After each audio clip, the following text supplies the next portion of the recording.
महात्मा बुद्ध और आनंद की कहानी। आनंद का गौतम से वास्तविक रिश्ता उसके चचेरे भाई का था। जब गौतम ने लोगों को भिक्षु बनने की दीक्षा देनी शुरू की तो आनंद उनके पास आया और बोला, मैं भी भिक्षु बनूंगा, लेकिन अगर मैं आपका शिष्य बन गया तो मैं एक शर्त रखूंगा और आपको उसे सुनना होगा, क्योंकि मैं आपका बड़ा भाई हूँ। मैं आपका शिष्य बन जाऊंगा, लेकिन मैं हमेशा आपके साथ रहूंगा। आप मुझे कभी किसी काम पर नहीं भेजेंगे। मैं हमेशा आपकी परछाई बनकर रहूंगा। गौतम ने ऊपर देखा और कहा, यह आप पर निर्भर है। मुझे कोई समस्या नहीं है। अगर आप शिष्य बनना चाहते हैं और आप कोई शर्त रखना चाहते हैं तो आपको शिष्य होने का स्वाद कभी नहीं मिलेगा। जिस क्षण आप कोई शर्त रखते हैं, आपने जीवन की सभी संभावनाओं को नष्ट कर दिया है। गौतम हंसे और उन्होंने कहा, ठीक है। जब उनकी यह शर्त थी तो उन्होंने शर्त पूरी कर दी। उन्हें कोई समस्या नहीं है। एक बार गौतम ने अपनी पत्नी से मिलने का फैसला किया, जिससे उन्होंने 8 साल से ज़्यादा समय से नहीं देखा था। वह आधी रात को चले गए थे, जब उनका बच्चा बहुत छोटा था। यशोदा बहुत ही घमंडी महिला थी। उसे बहुत दुख हुआ कि वह आधी रात को बिना कुछ कहे चले गए। उसने अपने बेटे, अपनी पत्नी को छोड़ दिया और बिना कुछ कहे चले गए। 8 साल बाद वह उनसे मिलने गया, क्योंकि वह चाहता था कि यह संभावना जो उसने अनुभव की थी उसके लिए संभव हो जाए। गौतम ने आनंद से कहा, अब मैं अपनी पत्नी से मिलने जा रहा हूँ, कृपया दूर रहो, तुम्हारी जरूरत नहीं है। वह पहले से ही बहुत नाराज और क्रोधित है कि मैं आधी रात को चला आया था। अब अगर मैं तुम्हें एक साथी के रूप में लेकर अपनी पत्नी से मिलने जाता हूँ तो वह इसे ठीक से नहीं लेगी। तुम कृपया इसके लिए यहीं रहो। आनंद ने कहा, अपना वचन निभाओ। यह बहुत ही असहज स्थिति थी। गौतम अपनी बात तोड़ने वाले लोगों में से नहीं हैं। उन्होंने कहा, ठीक है, और वे आनंद को अपनी पत्नी से मिलते समय ले गए। वह क्रोधित थी। उसने नखरे दिखाए। वह उन गौतम बुद्ध पर चिल्लाई। उसने उसे कायर कहा। गौतम बुद्ध ने चुपचाप सुन लिया। फिर उसने उनसे कहा, वह आदमी जिसने तुमसे शादी की थी अब नहीं रहा। वह आदमी चला गया है, लेकिन मैं यहाँ हूँ। अब मैं बुद्ध हूँ। मैं एक आत्म साक्षात्कारी व्यक्ति हूँ। उस आदमी के लिए जो कुछ भी संभव है, वह शायद कुछ और बच्चे थे, लेकिन अब कुछ जबरदस्त संभव है। यह आदमी बिल्कुल अलग है। कृपया मेरी ओर देखें। मैं अब वही व्यक्ति नहीं हूँ। उन्होंने कहा, कुछ नहीं करना, आप मेरे पति हैं। आनंद जैसे रिश्तों पर ये सभी शर्तें हैं। आप एक कायर हैं और आपने इस छोटे बेटे को छोड़ दिया। वह ये भी नहीं जानता कि उसका पिता कौन है। आप भाग गए। उसके पास कहने के लिए बहुत सी बातें थी। उसने वह सब कुछ कह दिया जो वह कहना चाहती थी। गौतम ने कहा, कोई बात नहीं। फिर यशोदा ने हमेशा की तरह चाल चली। उसने कहा, आप अपने बेटे को क्या देने जा रहे हैं? वह अपने बेटे को लेकर आई और उसने कहा, अपने पिता से पूछो कि वह तुम्हें क्या देने जा रहे हैं। गौतम तैयार होकर आए थे। उन्होंने आनंद को बुलाया और कहा, कृपया मेरा भिक्षा पात्र ले आओ। वह भिक्षा पात्र ले आया। उन्होंने अपने बेटे को बुलाया और कहा, मैं नहीं चाहता कि तुम एक राजा के रूप में कष्ट उठाओ, इसलिए मैं तुम्हें परम स्वतंत्रता दे रहा हूँ। आनंद ने सिर्फ एक शर्त के कारण अपनी संभावना को नष्ट कर दिया। वह सब कुछ चूक गया। जब गौतम मृत्युशैया पर थे तो सिर्फ प्रबुद्ध शिष्य ही अंदर गए, बाकी सभी बाहर रह गए। आनंद ने रोते हुए कहा, मैं उनके बहुत करीब था, लेकिन मैं उनके घेरे से बाहर रह गया। क्यों? मेरे साथ ऐसा क्यों नहीं हुआ? जब लोगों ने गौतम से ही सवाल पूछा तो उन्होंने कहा, एक चम्मच सूप का स्वाद कैसे ले सकता है? अगर आप सूप का स्वाद लेना चाहते हैं तो आपको जीभ के प्रति जागरूकता की जरूरत है। जिस पल आप जीवन में शर्तें तय करते हैं, आप बेजान हो जाते हैं। आप एक चीज में सिमट जाते हैं और दूसरी चीज को कम करने की कोशिश करते हैं, लेकिन वह दूसरी चीज आपसे दूर होती है। आनंद के साथ यही दुर्भाग्यपूर्ण बात थी। अगला प्रसंग है, क्या ईश्वर का अस्तित्व है? गौतम बुद्ध के जीवन में एक बहुत ही अद्भुत घटना घटी। एक दिन सुबह वह अपने शिष्यों की सभा में बैठे थे और एक व्यक्ति आया। वह राम का भक्त था। वह जीवन भर सिर्फ राम राम राम करता रहा और वह सिर्फ मंदिर ही नहीं गया, उसने खुद भी कई मंदिर बनवाए। वह बहुत बड़ा भक्त था। अब उम्र ढल रही थी और उसके मन में थोड़ा संदेह आ गया। मैं जीवन भर सिर्फ राम राम करता रहा और यहाँ बहुत से लोग हैं जो ईश्वर में विश्वास नहीं करते और फिर भी वे संसार में मौज मस्ती कर रहे हैं। मैंने ईश्वर का नाम लेने के लिए सब कुछ खो दिया। मान लीजिए ईश्वर नहीं है जैसा कि दूसरे कह रहे हैं, तो मैं अपना पूरा जीवन खो दूंगा। वह जानता था कि ईश्वर हैं, लेकिन उसके मन में बस थोड़ा संदेह था। वैसे भी यहाँ एक प्रबुद्ध व्यक्ति हैं, उन्हें सब पता होना चाहिए। वह एक प्रबुद्ध व्यक्ति है और उसे सब पता होना चाहिए। वह गौतम के पास गया। सुबह सुबह सूरज उगने से पहले वह छाया में खड़ा हुआ और पूछा, क्या ईश्वर है? गौतम ने उस व्यक्ति की ओर देखा और कहा, नहीं। पहली बार उसने स्पष्ट रूप से नहीं कहा।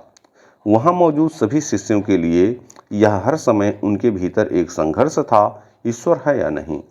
यह एक जबरदस्त संघर्ष है जो हजारों सालों से चल रहा है। जब से मनुष्य इस ग्रह पर अस्तित्व में आया है, तब से यह संघर्ष उसके भीतर चल रहा है। यह संघर्ष आस्तिक और नास्तिक दोनों के लिए है। पहली बार गौतम ने जोरदार नहीं कहा और राहत की एक बड़ी सांस ली। आपको अब और संघर्ष करने की जरूरत नहीं है। कोई ईश्वर नहीं है, कोई भी आप पर नजर नहीं रख रहा है। आप अपने जीवन के साथ जो चाहे कर सकते हैं। यह बहुत ही आनंद की बात है। एक बड़ी राहत थी। शाम को एक और आदमी आया। यह आदमी चार्वाक था। ये लोग भौतिकवादी होते हैं, जो देखते हैं उसके अलावा और किसी चीज पर विश्वास नहीं करते। उस समय देश में पेशेवर चार्वाक हुआ करते थे। आपके शहर में आकर चुनौती देते थे, मैं आपको सिद्ध कर दूंगा कि ईश्वर नहीं है। अगर आप मुझे सिद्ध कर देंगे कि ईश्वर है, तो मैं आपको इतना पैसा दूंगा, लेकिन अगर मैं आपको सिद्ध कर दूं कि ईश्वर नहीं है, तो आपको मुझे इतना पैसा देना ही होगा। यह उनका पेशा था। वह एक विशेषज्ञ चार्वाक था। आप 50 साल से ईश्वर को मानते आ रहे होंगे, लेकिन अगर आप उससे 15 मिनट बात करेंगे, तो वह आपको सिद्ध कर देगा कि ईश्वर नहीं है। उसने हजारों लोगों को सिद्ध कर दिया है कि ईश्वर नहीं है। उसकी उम्र ढल रही थी और थोड़ा संदेह हुआ। मान लीजिए ईश्वर है। इतने दिनों तक ईश्वर नहीं सिद्ध करने के बाद जब मैं वहां जाऊंगा, तो क्या वह मुझे अकेला छोड़ देगा? पहले से ही ये मानने वाले कहते हैं कि ईश्वर बहुत प्रतिशोधी है। क्या वह मुझे अकेला छोड़ देगा? थोड़ा डर आया। वह जानता था कि निश्चित रूप से कोई ईश्वर नहीं है, फिर भी उसके मन में थोड़ा संदेह आया। वह शाम को सूरज ढलने के बाद गौतम के पास आया और छाया में खड़े होकर उसने वही सवाल किया, क्या ईश्वर है? गौतम ने उस आदमी की तरफ देखा और कहा, हाँ। शिष्यों में फिर से उथल पुथल मच गई। सुबह वे बहुत खुश थे कि ईश्वर नहीं है। शाम को वे कहते हैं कि ईश्वर है। गौतम क्या खेल खेल रहे हैं? आखिर खेल क्या है? क्या वह सिर्फ भ्रम पैदा करने की कोशिश कर रहे हैं? अब पूरा खेल यह है कि सारी आस्था को खत्म कर दिया जाए ताकि आप वाकई खोज करें। आस्था के साथ आपने सिर्फ खोज को नष्ट किया है। और इस प्रकार से महात्मा बुद्ध ने दोनों शिष्यों को संदेश दिया। एक के अंदर जो आस्था थी कि भगवान हैं, ईश्वर हैं, फिर भी उसके मन में संदेह था, और एक आदमी जो जीवन भर प्रचार करता रहा कि ईश्वर नहीं है, उसके भी मन में संदेह था कि ईश्वर है। इस प्रकार महात्मा बुद्ध ने दोनों की समस्याओं का समाधान किया। अगला प्रसंग है, बुद्ध ने जैन की शुरुआत कैसे की। एक खास दिन गौतम आए और मंच पर बैठ गए। सैकड़ों शिष्य उनके बोलने का इंतजार कर रहे थे। इस समूह में एक व्यक्ति था जिसे महाकश्यप के नाम से जाना जाता था। वहां मौजूद बाकी समुदाय ने तय कर लिया था कि वह पागल हैं, क्योंकि वह कभी गौतम बुद्ध की बातें सुनने नहीं आता। वह पागल है क्योंकि वह कभी गौतम बुद्ध की बातें सुनने नहीं आता।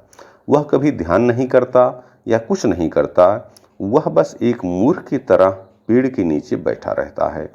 वह कोई चतुर आध्यात्मिक व्यक्ति नहीं है। वह बस वहीं बैठा रहता है। हर किसी ने उसे मूर्ख समझ लिया था जिसे आप कुछ नहीं सिखा सकते। इस दिन गौतम आए और बैठ गए। उनके हाथ में एक फूल था। वह बस फूल को देखते रहे। लोग उनके बोलने का इंतजार कर रहे थे, लेकिन वह फूल में इतने तल्लीन थे कि वे एक शब्द भी नहीं बोले। मिनट घंटों में बदल गए, लेकिन वह बस फूल को देख रहे थे। उन्होंने कभी बोलने की जहमत नहीं उठाई। अचानक महाकश्यप हंस पड़े। वह जोर जोर से हंसे। फिर गौतम ने महाकश्यप और बाकी लोगों की ओर देखा और कहा, जो मैं शब्दों में दे सकता हूँ वह मैंने तुम्हें दे दिया है। जो मैं शब्दों में नहीं दे सकता वह मैंने महाकश्यप को दे दिया है। यहीं से जैन की शुरुआत हुई। इसमें कोई विज्ञान, शिक्षा, शास्त्र, विधि या अभ्यास नहीं है। आप बस बैठकर प्रतीक्षा करें। जब यह घटित होता है तो यह आपके साथ घटित होता है। जैन एक पागलपन भरा रास्ता है, लेकिन बहुत ही अद्भुत रास्ता है, क्योंकि इसमें कहीं भी कोई बंधन नहीं है। लेकिन अगर जैन को घटित होना है तो इसके लिए महाकश्यप होना चाहिए।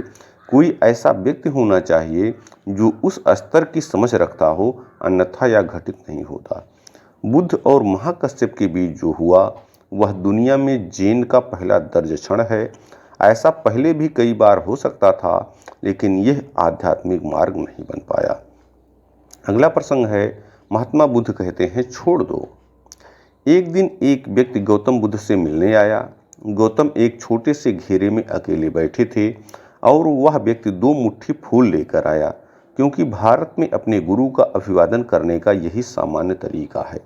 जैसे ही वह व्यक्ति उनकी ओर आया, गौतम ने उसकी ओर देखा और कहा, इसे गिरा दो। जब उसने ऐसा कहा तो उस व्यक्ति ने सोचा कि चूंकि इन फूलों को भेंट के रूप में लाया हूँ, इसलिए गौतम इसे गिराने के लिए कह रहे हैं। फिर उसने सोचा शायद यह अशुभ है, क्योंकि मैं इसे अपने बाएं हाथ में लिए हुए हूँ। यह भी संस्कृत का एक हिस्सा है कि अगर आप किसी को अपने बाएं हाथ से कुछ देते हो तो इसे अशुभ माना जाता है। इसलिए उसने अपने बाएं हाथ से फूल गिरा दिए और फिर उचित तरीके से आगे बढ़ गया। गौतम ने एक बार फिर उसकी ओर देखा और कहा, इसे गिरा दो। अब उसे समझ नहीं आया कि क्या करना है, फूलों में क्या खराबी है। उसने बाकी फूल गिरा दिए।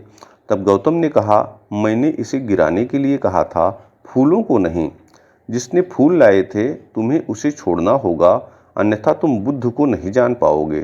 तुम आओगे, तुम झुकोगे, तुम सुनोगे और तुम चले जाओगे, लेकिन तुम नहीं जान पाओगे कि एक प्रबुद्ध व्यक्ति के साथ होने का क्या मतलब है। तुम पूरी तरह से संभावना से चूक जाओगे। अगर आप अपने जीवन में एक बिल्कुल नया आयाम जोड़ना चाहते हैं तो आपको उसे छोड़ना होगा, किसी और चीज़ को नहीं।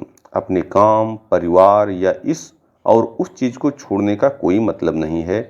अभी जिसे आप मैं कहते हैं वह सिर्फ विचारों, भावनाओं, राय, विश्वास प्रणालियों का एक समूह है। अगर आप उसे नहीं छोड़ते तो नई संभावना कहाँ है? क्या आप सिर्फ पुरानी चीज़ों को कुछ अतिरिक्त चीज़ों से सजाने की कोशिश कर रहे हैं? इससे कोई मदद नहीं मिलने वाली।